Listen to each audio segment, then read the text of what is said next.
Les débats sont très concrets, hein, puisqu'il y en avait trois, c'était le changement climatique, le deuxième c'était la lutte contre les fake news, et le troisième c'était les compétences numériques et digitales.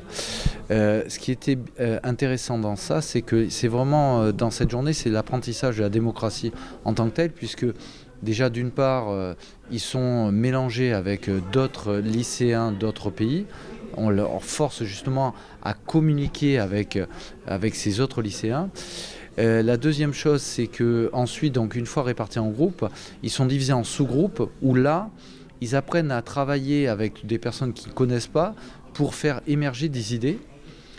Ils vont ensuite, une fois que ces idées ont émergé, ils vont voter pour les meilleures idées, d'accord, dans chacun des groupes.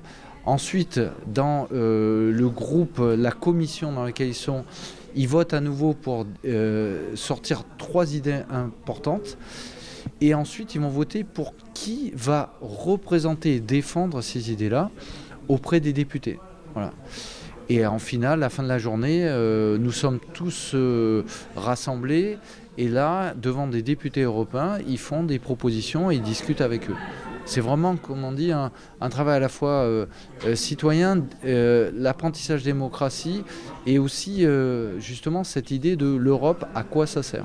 Alors il y avait 4 groupes répartis dans la salle et en fait on a dû proposer des idées sur les compétences numériques en Europe et on était encadré par une députée européenne et à la fin en fait on a réuni toutes nos idées afin de les proposer à tout le monde, c'est-à-dire que tous les groupes sont réunis à la fin et c'est là qu'on a proposé les idées de chaque groupe.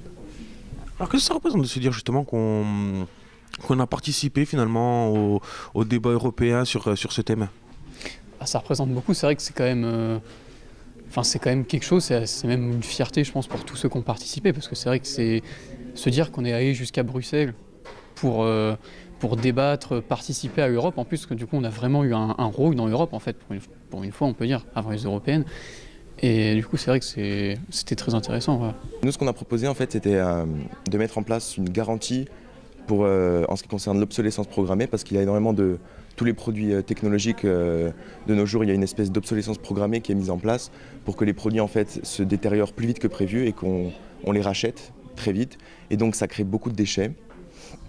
Et nous ce qu'on a dit du coup c'est de mettre en place une garantie de 10 ans pour que du coup les entreprises ne puissent plus faire ça et qu'ils soient obligés de faire un produit de longue durée, de qualité et qui ait moins de déchets, parce que ces produits, les matières premières pour les produits technologiques coûtent très cher, il y a beaucoup de main-d'œuvre qui sont mal payées et ça contribue beaucoup finalement au réchauffement climatique.